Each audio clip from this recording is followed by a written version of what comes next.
আসসালামু আলাইকুম, welcome back to my channel. আজকে আমি তৈরি করে দেখাবো খুবই সহজ পদ্ধতিতে প্রেসার কুকারে গরুর মাংসের ভুনা খিচুড়ি। এইভাবে যদি প্রেসার কুকারে গরুর মাংসের ভুনা খিচুড়ি রান্না করেন তাহলে দেখবেন খেতে কিন্তু অসম্ভব মজার হবে। আর খুব অল্প সময় ঝটপট রান্না করে নিতে পারবেন কোনো রকম ঝামেলা ছাড়াই। আশা করি আমার আজকের রেসিপিটাও আপনাদের কাছে ভালো লাগবে। তাহলে চলুন দেখে নিই গরুর মাংসের ভুনা খিচুড়ি রান্নার পুরো প্রস্তুত প্রণালী। প্রথমে এখানে নিয়েছি আমি 1 কেজি গরুর মাংস। মাংসগুলো রেগুলার সাইজের থেকে একটু ছোট করে কেটে ভালো করে ধুয়ে মাংসের পানিটা ঝরা দিয়ে নিয়েছি। এখন দিয়ে দিচ্ছি 1 চা চামচ ধনিয়ার গুঁড়া, ভাজা জিরার গুঁড়া 1 চা চামচ, কালো গোলমরিচের গুঁড়া দিয়ে দিচ্ছি 1 চা চামচ, গরম মশলার গুঁড়া দিয়ে দিচ্ছি 1 চা চামচ, লাল মরিচের গুঁড়া দিয়ে দিচ্ছি 2 চা চামচ, হলুদের গুঁড়া দিয়ে দিচ্ছি 1 চা চামচ, লবণ দিয়ে দিচ্ছি টেস্ট অনুযায়ী, লবণটা বুঝে তারপর দিয়ে নেবেন। তারপর দিয়ে দিচ্ছি 2 টেবিল চামচ আদা রসুনের পেস্ট। এখন আমি মশলা মাংসের সাথে খুব ভালো করে মেখে নেব। মশলাগুলো এইভাবে করে মাংসের সাথে প্রথমে মেখে নিলে মশলাগুলো মাংসের গায়ে খুব ভালোভাবে লাগবে। আর এ পর্যায়ে আমি তেল দিচ্ছি না, কারণ রান্নার সময় তেল দেব। এখন আমি এইভাবে করে ম্যারিনেট করে রেখে দেব।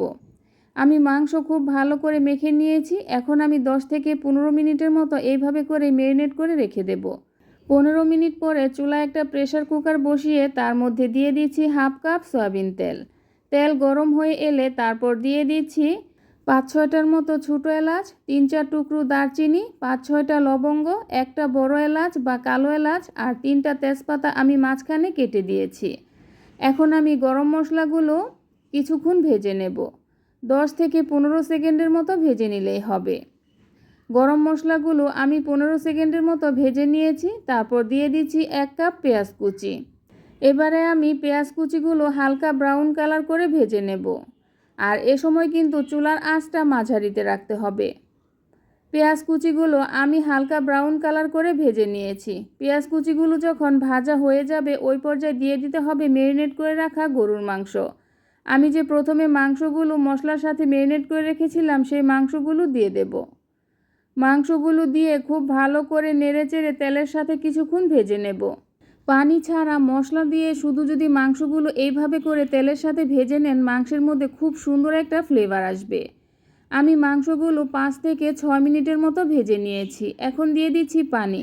আমি যে পাত্রের মধ্যে মাংসগুলো ম্যারিনেট করে রেখেছিলাম সেই পাত্রটা ধুয়ে মশলাসহ পানি দিয়ে দিলাম। আমি এখানে হাফ কাপের মতো পানি দিয়েছি। এখন আমি প্রেসার কুকারের মুখটা বন্ধ করে 8 থেকে 10টার মতো সিটি তুলে নেব। এরই মাঝে মাংস রান্না হয়ে যাবে। আর প্রেসার কুকারে রান্না করলে কিন্তু বেশি পানি দিতে হয় না, অল্প পানিতেই রান্নাটা হয়ে যায়। মাংস রান্না হতে থাক, এদিকে আমি চাল ডাল রেডি করে নেব। এর জন্য একটা পাত্রে নিয়ে নিচ্ছি 2 কাপ চিনি গুঁড়া পোলাওয়ের চাল। তারপর দিয়ে দিচ্ছি হাফ কাপ মসুরের ডাল। এখানে আমি আর অন্য কোনো ডাল দেব না, শুধু মসুরের ডাল দিয়ে আজকের খিচুড়িটা রান্না করব। তারপর দিয়ে দিচ্ছি পানি। পানি দিয়ে আমি চাল ডাল খুব ভালো করে ধুয়ে নেব। যতক্ষণ না পর্যন্ত পানির ঘোলাটে ভাব চলে যাচ্ছে সেই পর্যন্ত ধুয়ে নিতে হবে। আমি 3-4 বার পানি চেঞ্জ করে চাল আর ডাল ধুয়ে নিয়েছি।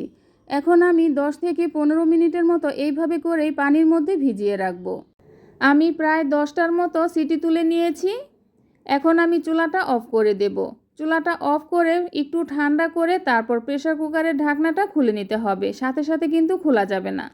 মাশাআল্লাহ, দেখুন মাংসের কালারটা কত সুন্দর হয়েছে। আর এখানে কিন্তু বেশি পানি দিতে হয় না, অল্প পানিতে দেখলেন তো আমার মাংসটা কিন্তু রান্না হয়ে গিয়েছে। যদি বেশি পানি দেন তাহলে কিন্তু মাংসের পানিটা শুকাতে অনেক সময় লাগবে। আমি মাংসটা ভালো করে কষিয়ে নিয়েছি। এখন দিয়ে দিচ্ছি সেই ভিজিয়ে রাখা চাল আর ডাল। চাল ডাল দিয়ে আমি কিছুক্ষণ নেড়ে চেড়ে এইভাবে করেই মাংসের সাথে কষিয়ে নেব। আমি চাল ডাল মাংসের সাথে খুব ভালো করে কষিয়ে নিয়েছি। মাংসর সাথে চাল ডাল যখন ভালো করে কষিয়ে নেওয়া হয়ে যাবে ওই পর্যায়ে দিয়ে দিতে হবে পানি। আমি এখানে 2 কাপ চালের জন্য 4 কাপ পানি দিয়েছি। এখানে মেপে পানিটা দিলে সবচেয়ে বেশি ভালো হয়।